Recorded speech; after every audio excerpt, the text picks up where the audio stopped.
बिस्मिल्लाहिर्रहमानिर्रहीम। शुरू करता हूँ अल्लाह के नाम से जो बड़ा मेहरबान नहायत रहम वाला है। स्कूल ऑफ इस्लाम के तमाम सामीन को अस्सलाम वालेकुम वरहमतुल्लाहि वबरकातुहू। आज हम बात करेंगे सफ़र के महीने की इबादत के बारे में। इस्लामी महीनों में से दूसरे माह को सफ़र कहा जाता है।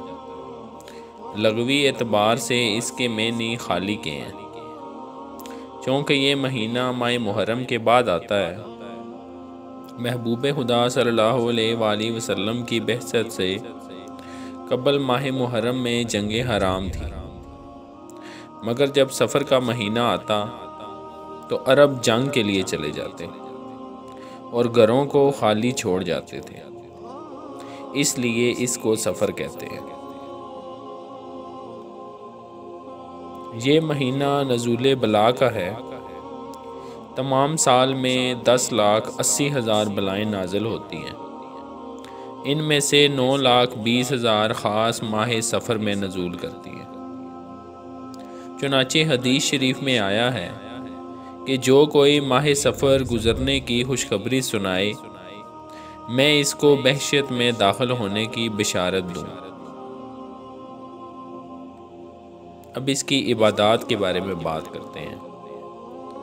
शब अव्वल माह सफ़र में बाद अज़ नमाज इशा हर मुसलमान को चाहिए कि 4 रकत नमाज नफल इस तरह पढ़े कि पहली रकत में बाद अज़ सूरत फातिहा 15 बार सूरत काफिरून और दूसरी सूरत में सूरत इखलास 15 बार और तीसरी में सूरत फलक 15 बार और चौथी में सूरत नास 15 बार पढ़े।